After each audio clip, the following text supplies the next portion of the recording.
백성들의 모습이 다시금 등장합니다. 그런데 그냥 하나님께 심판을 받는 것이 아닙니다. 그들이 의지했던 모든 것을 제하며 그들 가운데 혼란케 하신다라고 성경은 분명하게 이야기하고 있습니다.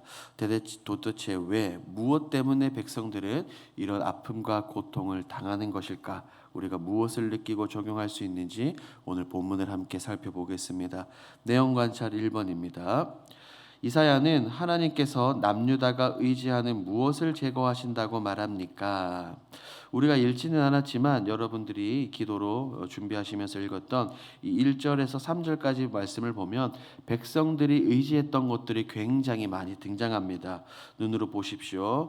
양식, 물, 군인 등등 굉장히 많은 것들이 등장하는데 이 모든 것들이 큰 문제를 가지고 있습니다.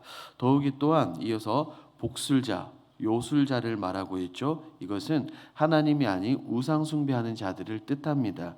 즉 이들의 영적인 상태가 지금 굉장히 엉망인 상태다라는 것을 성경은 우리에게 보여주고 있습니다. 이것은 눈에 보이지 않는 하나님을 의지하기보다 눈에 보이는 굉장히 많은 것들을 의지하고 있음을 우리는 알 수 있습니다. 이스라엘 백성들은 어떻습니까? 그들을 의지하는 것은 진정으로 의지해야 하는 것은 세상 것들이 아니죠. 바로 눈에 보이지 않는 그들의 삶을 인도해 주시는 하나님입니다. 하지만 지금 그들의 눈에 하나님은 보이지 않습니다. 그들의 영적으로 완전히 어둡고 타락해 있기 때문입니다. 이런 그들은 이제 어떻게 될까요? 내용 관찰 2번입니다. 2번을 보겠습니다. 이사야는 유력한 지도자들을 잃은 남유다가 어떻게 된다고 말합니까? 유다의 지도 체계가 완전히 붕괴됩니다. 지도자들이 사라지게 될 것을 의미하죠. 대신에 소년들, 아이들, 경험이 없는 지도자가 세워진다라고 말합니다. 이것은 곧 사회의 붕괴를 의미합니다. 질서가 파괴되며 학대됩니다. 즉 이들 사회에 엄청난 대혼란이 찾아올 것으로 예상이 되어집니다.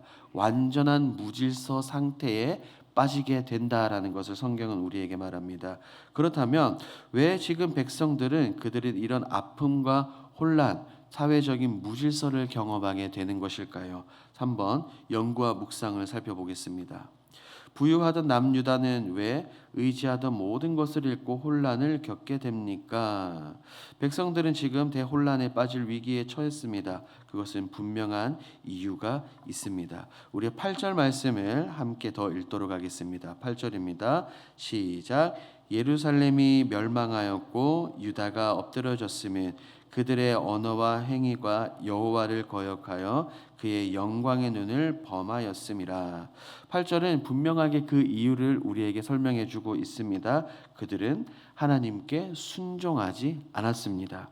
이들의 말과 행위가 하나님께 순종한 것을 넘어 하나님을 대적하고 하나님을 거역했습니다. 하나님의 영광을 범했습니다. 하나님께서는 여러 가지 방법으로 백성들에게 하나님의 뜻을 나타내셨지만 백성들은 완전히 거절했습니다. 하나님은 사랑과 공의의 하나님이시기 때문에 반드시 그들이 가진 죄를 심판하실 수밖에 없습니다. 이들의 행위는 너무나 패역했습니다. 9절 말씀을 보십시오. 그들의 안색이 불리하게 증거하며 그들의 죄를 말해주고 숨기지 못함이 소돔과 같으니 그들의 영혼에 화가 있을진저 그들이 재앙을 자취하였도다. 9절 말씀을 보니 그들의 행위가 마치 소돔과 같다라고 이야기를 합니다. 우리는 소돔과 고모라가 얼마나 패역하며 얼마나 죄로 가득한 도시인지 이미 창세기를 통해서 알 수 있습니다. 그만큼 지금 백성들은 죄에 빠져 있다는 것이죠. 그래서 그들 스스로 재앙, 심판을 자초했습니다. 이런 그들의 모습을 보며 우리는 무엇을 느낄 수 있겠습니까? 4번 느낀 점으로 가보겠습니다. 의인과 악인의 결과를 보여주시고 남유다에게 회복의 길을 제시하는 하나님의 모습 속에서 무엇을 느낍니까? 말씀을 보니 모든 백성들이 다 타락하지는 않았습니다. 이사야는 의인을 언급하며 그들 가운데 다름이 아닌 복이 있으리라고 이야기를 합니다. 하나님을 경외하는 이 의인들, 하나님께 순종하는 이 의인들의 모습을 통해 그들은 다시 회복되며 행위의 열매를 먹을 것이다라고 분명하게 이야기를 합니다. 우리가 이 본문 속으로 들어가 심판받는 이스라엘 백성들을 멀찍이서 쳐다봅시다.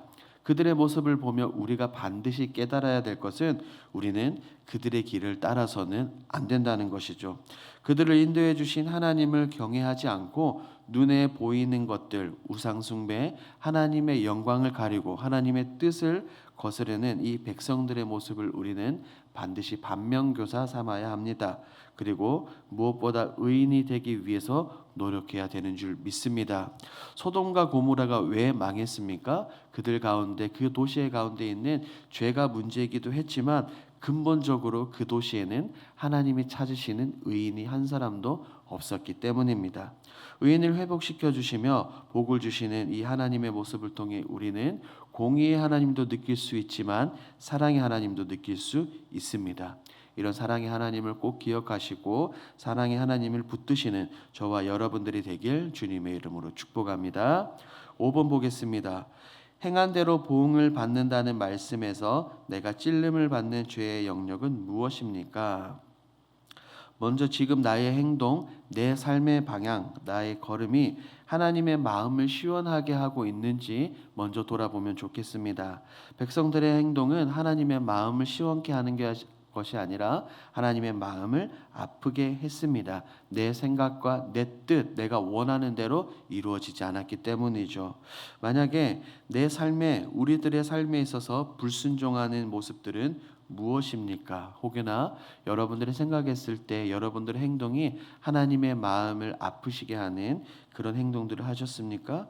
만약에 이 질문에 대한 답을 하신다면 스스로, 개인적인 스스로 이 문제를 알고 있다는 말이겠죠. 만약 그 죄의 영역에 놓여 있다면 속히 나오셔야 합니다. 백성들과 같이 죄악의 상태에 들어가 계신다면 그대로 놓여 있는 것이 아니라 죄의 문제를 깨닫고 그 죄를 해결하며 하나님께 나와야 합니다. 그것이 바로 성경에 말하고 있는 회개죠.